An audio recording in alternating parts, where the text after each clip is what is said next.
ในไทยเองก็มีฉลามหนูน้ำลึกนะ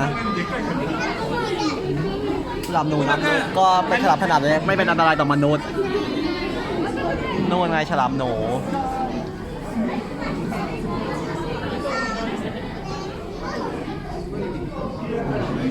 ฉลามหนูน้ำลึก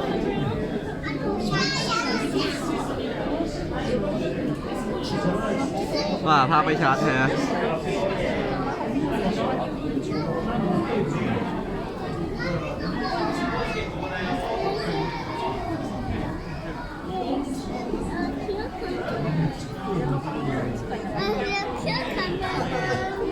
นี่ฉลามหนูน้ำลึก